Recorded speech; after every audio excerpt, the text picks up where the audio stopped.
And this is the outline that we are going to go through. So first we'll discuss some indications for fertility preservation, then which are the strategies, the ones that are already established and widely accepted, and the ones that are still experimental or very rarely used. And finally, we end up with discussing a bit some more considerations regarding this issue and pointing some challenges in this area. So, first of all, in this, so some slides are new, some are slightly modified, but the overall presentation is in your syllabus. But up front, I'd like to clarify what's inside this fertility preservation as a title. And in fact, it's no more than the preservation of germinal tissue, gametes, or early embryos with the aim of using those biological cells, tissues, or entities at later stages in life in order to keep the possibility to reproduce with your own gametes. Of course, fertility preservation gives more than only this, but this we should keep in mind that this is what it really does, and the method should be also restricted. So which are the indications? So first of all, in many of the usual situations that all of you know around the infertility clinic, there have been situations where we need to freeze gametes, sometimes because one of the male partner did not succeed in make the collection, so we are faced with the freezing the oocytes. Other times it's already predicted that the male partner has difficulty, so we can cryopreserve sperm. And of course, you already discussed also the cryopreservation of embryos for a later attempt. So this is a starting situation where a lot of this knowledge have been accumulated. Later on, another group or subgroup of patients that are could not be in this infertility group initially, but because of an oncology situation where they are going to be submitted to an aggressive therapy, they are going to have a high probability of losing their fertility later on.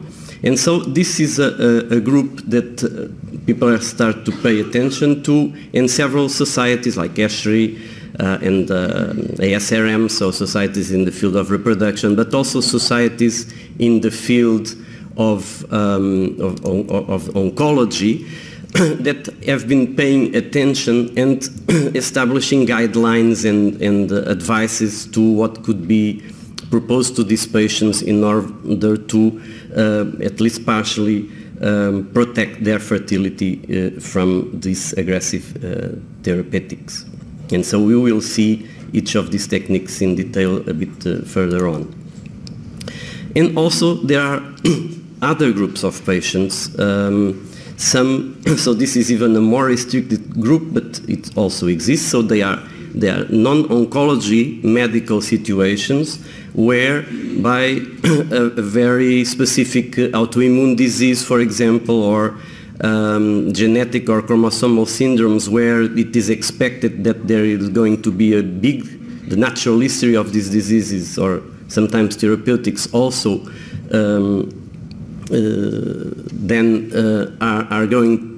we can predict that they're going to lose their fertility, so they are also in this group of potential indications for fertility preservation. And afterwards, and this is probably more controversial, came the non-medical situations, and so there have been several manuscripts already published regarding this subject. I highlight one of them here that was published in Human Reproduction regarding oocyte cryopreservation for age-related fertility loss. So this was published by the Task Force on Ethics and Law, where they would recommend that this, in fact, should be extended to this non-medical indication of protecting reproductive potential against the threat of time. Of course, this probably more than the other ones has much more conflict regarding our feelings regarding all these possibilities. When we see these types of companies, Apple and Facebook, that are proposing, that are in fact paying their employees to freeze their eggs if they would like to, of course this triggered a lot of discussion in the whole population, mainly regarding this. Is this in fact a good measure that is really a benefit? All the other enterprises should follow this example, or is this a bad measure that this only aim is exploit the women where they are most productive and avoiding that they get pregnant in an early time? And so this also, besides being discussed at this level, media level, also in many scientific papers have been discussed. Is this a realistic option? Is this just a delusion? We are. It's not real what we are promising. And in fact, what seems to come out from here is that in fact freezing eggs, it's not a guarantee of a baby, and every situation must be analyzed specifically. So what are the strategies for fertility preservation? In here we can divide the ones that involve the males, the females, and the ones that in many of the papers published, they put it under the item females, the embryo freezing, although in fact, of course, this is already involved the couple, because already what is frozen is an entity that has these two components. And so we are going to look at these several strategies, technical strategies, one by one. And we will start by the ones that are already established and accepted for clinical use. And we'll go see each of them one by one. So regarding the embryo freezing, of course, again here there is a lot of experience in ART. This has to do with the embryos that are not used in the fresh cycle, and now we even have some attitudes where they propose to freeze all, not to transfer fresh. So there is a lot of experience from here, and with advantage for the patient, higher cumulative pregnancy rates, the possibility of decreasing the stress in each attempt, so decreasing the multiple pregnancies. But regarding this we are talking about here, fertility preservation, in fact, a recent paper by Oktay that have been publishing a lot on this field, he points that in fact it's the most commonly used strategy in female oncology situations. And probably this has to do with the fact that it associates with increased chances of positive outcomes. But of course there are many ethical concerns regarding this.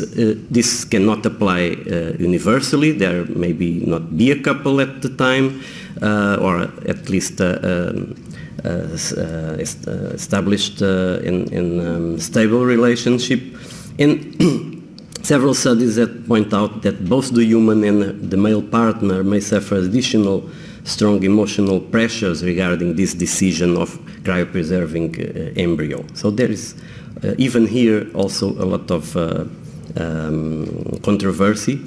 Regarding the protocols, currently there are these two possibilities. We go through the vitrification or through the slow freezing, and these two different approaches, what it seems to be is that they can be very much comparable. So it's not clear if one technique is better than the other. It all depends on which specific experience and clinic are we evaluating. But if we compare the best results from the clinics that have more experience in each of these techniques, they are very comparable.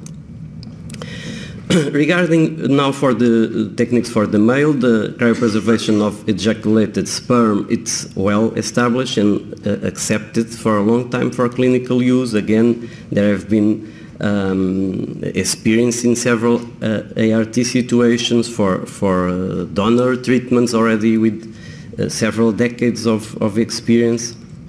And so it's accepted to preserve fertility potential before starting the gonotoxic treatment. Of course, even with this technique, it's non-consensual regarding the specific situation. Of course, it's nothing to do with the technique itself, but there are situations where it's not clear, or people are not in total agreement regarding if it should be done, for example, in early in Klinefelter syndrome or not, or in AZF in some Y chromosome microdeletions or not.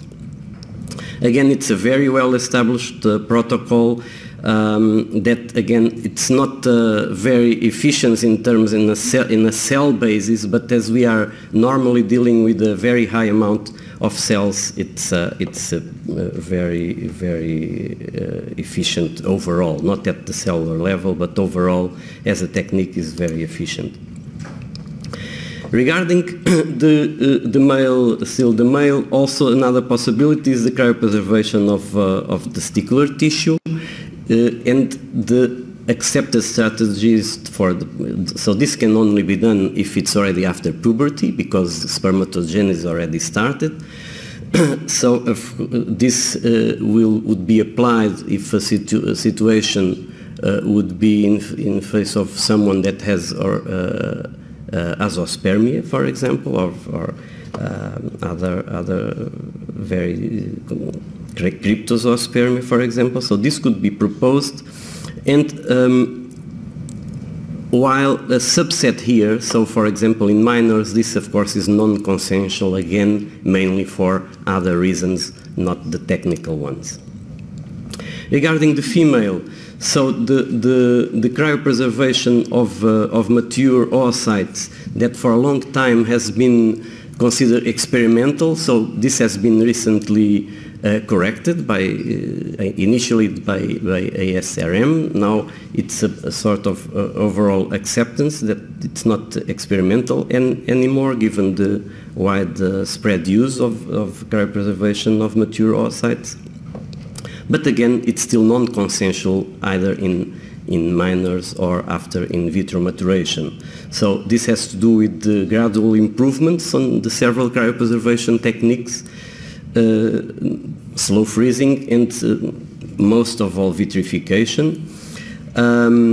Also, the follow-up of babies has been very much reassuring, so of course it must continue and expand. And in comparison with embryo cryopreservation, it has the advantage of being independent of a stable male partner and raises less ethical issues. However, we have to bear in mind that the results cannot really compare with the results from embryo cryopreservation, and the first reason would be that it's at the very previous developmental stage, so it's also not fair to make comparison with the structures, but so we would need to use the number of oocytes needed for producing the embryo, but that's another discussion. And so currently the live base rate of cryopreserved oocytes is around 3%, which is not very different from the fresh situation. So that's, however, it's a very low rate, but on the other hand, we need to compare with the fresh situation to evaluate if it's low or not. In here, it seems to be really the consensus into the vitrification procedure that give us higher survival rates, and then all that comes after that. However, the group that defends slow freezing is not completely defeated yet, because currently, if we think to apply the thawing or the warming techniques into the slow frozen oocytes, this may be a possibility to get with this technique the rates of that we get in vitrification. But that is still in evaluation, so for now the idea is that vitrification in fact gives a more important result.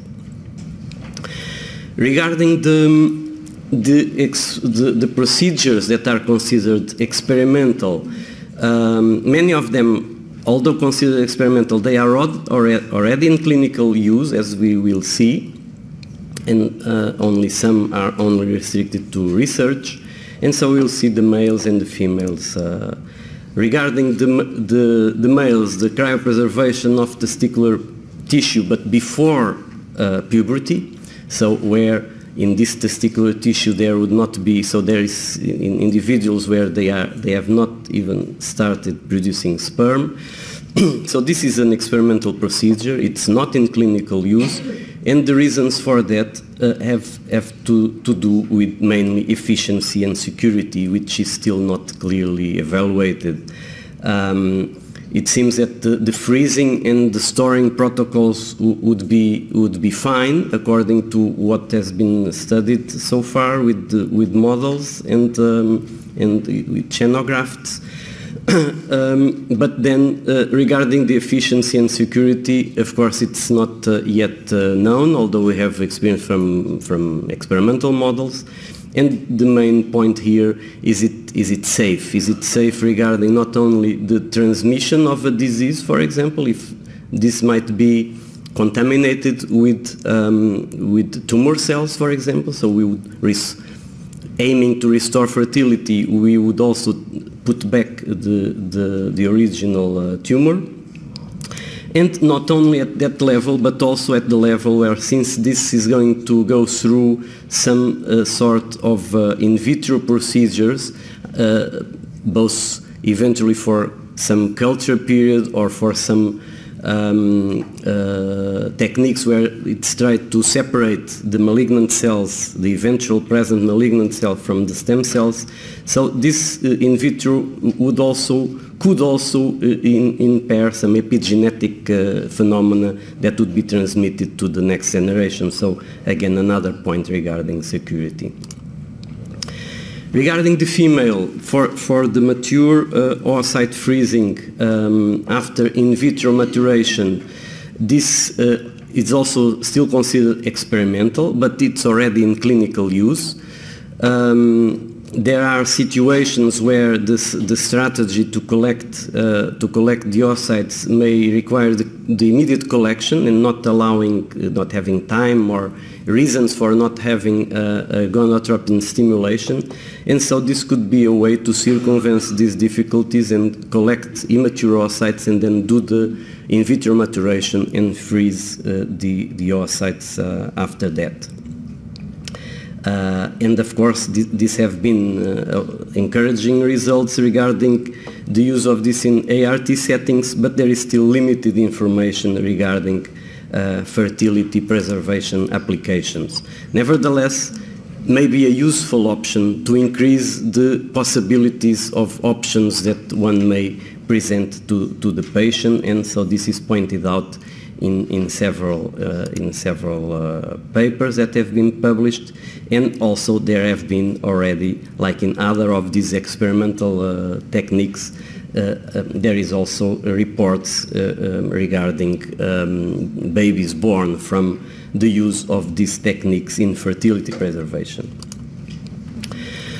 Another possibility for the female would be ovarian cryopreservation, either from the whole ovary, cortical fragments, or isolated follicles. Again, this is mostly experimental procedures, but some are already in clinical use. Like the previous one, IVM would not require ovarian stimulation. The advantage would be that preserving the ovary, or at least the cortex, we would be preserving most of the ovarian follicles present in the ovary, but on the other hand it depends on a more invasive procedure that needs surgery or laparoscopy, and general anesthesia implies hospital mobilization for ovarian collection procedure, and then the sample transport to a cryobank that may or may not be at the same institution. Here also you need to consider the risk of reintroduction of neoplastic cells, and it's already documented success in several cases, but the evaluation is not easy because many of the cases of negative results are generally not reported. And so the idea is that these procedures should only be offered to patients in institutions with established protocols and recognized research capacity under an institutional research board. Regarding whole ovary cryopreservation, so this the experience from the transplantation of whole ovaries, fresh from in this group of homozygotic twins discordant for ovarian failure, and also the experience from experimental models where it was successful to freeze this, namely in the sheep, to freeze the ovaries and then to transplant to recipients. So this seems very encouraging, but in fact to date there has not been any attempt to transplant a cryopreserved whole human ovary, although human ovaries have already been cryopreserved as an organ for future fertility preservation purposes. Regarding the cortical fragments, again, this is the example of the experimental procedure, but it's already in different countries in clinical use. There has been a number of babies born from this technique, mostly from the orthotopic situation where these cortical fragments are transplanted into the remaining ovary. And the attempts for heterotopic subcutaneous transplant or in the abdominal wall have been, although they have produced pregnancies, it has been difficult to go through, but in fact has recently been reported not only pregnancies regarding this heterotopic grafting in the abdominal wall that then required assisted reproduction. If it's orthotopic, it may not require assisted reproduction. But in fact, the follow-up of this report here, that was an initial report as a pregnancy, there was then a subsequent report where in fact it was said that there was this delivery, it was twins, after following this heterotopic grafting. However, there has at the same time been the recurrent redevelopment of the tumor. And of course they are still arguing which the cause would be, if it was due to this direct transplantation of hidden malignant cells at this point, or if it was, as it was a hormonal dependent granulosa cell tumor, if it was just the arousal after pregnancy of some cells that have remained. So this is still under discussion, but highlights one of the dangers that is also very much highlighted here, and this is what has been done regarding the search for molecular markers of the tumor in patients with, for example, leukemia, where it is expected that tumor cells are spread all over the body, and so they would also be found in the ovary. And so for certain patients, it is just not acceptable to have this risk of reintroducing the tumor, and so other techniques must be implemented. And again, this is only experimental, it's not at all in clinical use at this moment, but it would be to go through the culture approach after freezing the ovarian tissue, to culture the ovarian tissue and to try to, in a stepwise fashion, to take out competent oocytes to be able to produce embryos after that, and avoiding in this way the risk of transferring malignant cells. So this has been discussed extensively in some papers. And so we are, I'm almost done. So finally, some other considerations regarding fertility preservation that we need to bear in mind. So there is the risk assessment for the patient and welfare of the offspring is a major theme, and of course it has to be done in a case-by-case way. There is a lot the need of precise instructions regarding all stored biological material in these cases where there is the possibility of the patient die after, so we are all expecting that is for the surviving ones, but of course we have to face, and the decisions regarding the store material have to be in place every time.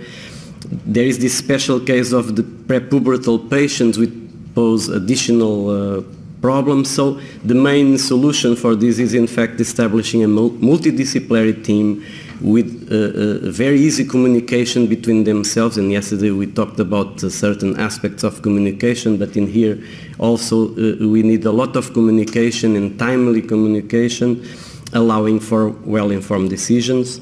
A lot of ethical considerations and discussions should be done here, and so the subgroup of the experimental procedures should only be offered in institutions with clear research capacities and the institutional review board. So pointing out some major challenges in this area. So it's the timely evaluating of these situations, because most of the time, because the oncologist team is not aware of this possibility, there is not a timely contact with the reproductive medicine team, for example, and sometimes a bit too late, already after the treatment starts. Again, we discussed this already, evaluate the efficiency and safety of several of these procedures, and of course, always the health of newborns from these techniques. This is an important message. It's of course more, you need to be more emphasis this message for the non-medical situation where this may be perceived as just another option to delay the decision to have kids. Of course, this is not a guarantee, it's just the possibility of by storing those gametes to have that possibility in the future. And so all discussion of all these cases, from cancer to benign disease and then extend to social reasons, this is a challenge for us all in these assisted reproduction teams to discuss. So you have the reading list, and I end up acknowledging to a lot of inspiring collaborators over the years, both at the Lisbon Medical School and the art unit in Lisbon, and I thank you.